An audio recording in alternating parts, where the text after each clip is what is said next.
പ്രിയ സഹോദരി സഹോദരന്മാരെ, അസ്സലാമു അലൈക്കും. നമ്മെ എല്ലാവരെയും ഏറെ ദുഃഖിപ്പിക്കുന്ന ഒരു വാർത്ത വന്ന പശ്ചാത്തലത്തിലാണ് ഞാൻ നിങ്ങളോട് സംസാരിക്കുന്നത്. വയനാട് ചൂരൽമല ദുരന്തത്തിൽ നിന്നൊരു ജനത കരകയറുന്നതിന് മുമ്പാണ് ഇന്ന് തുരങ്കപാതയുമായി ബന്ധപ്പെട്ട് മണ്ണിടിച്ചിലും നമ്മുടെ പ്രിയപ്പെട്ട ഏതാനും സഹോദരങ്ങൾക്ക് ജീവഹാനിയും സംഭവിച്ചിരിക്കുന്നത്. അപകടത്തിൻ്റെ ദുരന്തത്തിൻ്റെ പ്രത്യാഘാതം എത്ര വലുതാണ് എന്ന് ഇനിയും കണക്കാക്കാനായിട്ടില്ല.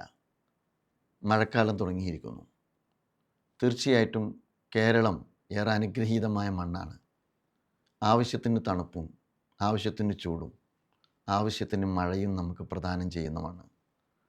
പക്ഷേ കുറച്ച് കാലങ്ങളായി ആഗോള കാലാവസ്ഥാ വ്യതിയാനത്തിൻ്റെ ഭാഗമായും നമ്മുടെ പരിസ്ഥിതിയെ മനസ്സിലാക്കിക്കൊണ്ട് നാം നമ്മുടെ ആവാസ വ്യവസ്ഥയോട് സമീപനം സ്വീകരിക്കാത്തതിൻ്റെ ഫലമായും നമ്മുടെ മണ്ണ് പലപ്പോഴും നമുക്ക് പരീക്ഷണമായി മാറുന്നുണ്ട്.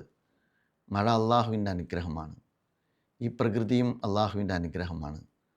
പലപ്പോഴും മനുഷ്യരുടെ സന്തുലിതമല്ലാത്ത സമീപനങ്ങൾ, അശാസ്ത്രീയമായ സമീപനങ്ങൾ, പരിസ്ഥിതി സൗഹൃദപരമല്ലാത്ത സമീപനങ്ങളെല്ലാം പ്രകൃതിയിൽ നിന്ന് തന്നെ മനുഷ്യർക്കുള്ള നിരന്തരമായ തിരിച്ചടിക്കുള്ള സാഹചര്യം ഒരുക്കാറുണ്ട്. തീർച്ചയായും കുറച്ച് കാലങ്ങളായി മഴ വരുമ്പോൾ കനത്ത മഴയും അതോടൊപ്പം തന്നെ മണ്ണിടിച്ചിലും ജീവഹാനിയും ഉരുൾപൊട്ടലുമെല്ലാം മലയാളി സമൂഹത്തിന് തുടർച്ചയായ അനുഭവമായി മാറുകയാണ്.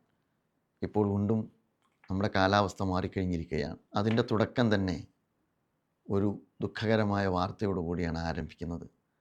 പ്രിയപ്പെട്ട സഹോദരന്മാരോട് പറയാനുള്ളത്, ഈ സന്ദർഭത്തിൽ നമ്മൾ ജാഗ്രത പാലിക്കുക. ഒരുപാട് ആളുകൾ ഇതിൻ്റെ ദുരിതം അനുഭവിക്കുന്നവരുണ്ടാകും. ഇത്തരം സംഭവങ്ങളിൽ ദുരന്തങ്ങൾക്കിരകളാക്കപ്പെടുന്ന ആളുകളുണ്ടാവും. അതുകൊണ്ട് ഈ സാഹചര്യത്തിൽ മനുഷ്യരെ ചേർത്ത് നിർത്താനും ദുരിതമനുഭവിക്കുന്ന ആളുകൾക്ക് ദുരിതാശ്വാസം നൽകാനും ദുരന്തഭൂമികളിൽ മനുഷ്യരെ അതിൽ നിന്ന് ജീവിതത്തിലേക്ക് വീണ്ടെടുക്കാനുമുള്ള പ്രയത്നത്തിൽ നമ്മളെല്ലാവരും ഒറ്റക്കെട്ടായി അണിനിരക്കാൻ ഈ സാഹചര്യം നമ്മോട് താല്പര്യപ്പെടുന്നു. സർക്കാരിൻ്റെ ഭാഗത്തു നിന്നുള്ള നീക്കങ്ങളുണ്ട്. സാമൂഹ്യ സന്നദ്ധ സംഘടനകളുടെ ഭാഗത്തു നിന്നുള്ള നീക്കങ്ങളുണ്ട്. നമ്മുടെ IRW വളണ്ടിയർമാരും അവിടെ എത്തിച്ചേർന്നിട്ടുണ്ട്. എല്ലാവരും ഏകോപനത്തോടു കൂടി കൈകോർത്ത് നിന്ന് മലയാളി സമൂഹം അഭിമുഖീകരിക്കുന്ന ഈ സാഹചര്യത്തെയും മറികടക്കേണ്ടിയിരിക്കുന്നു. പ്രിയ സഹപ്രവർത്തകരെ, സഹോദരന്മാരെ, ഇനിയുള്ള ദിനരാത്രങ്ങൾ നാം ജാഗ്രത പാലിക്കുക.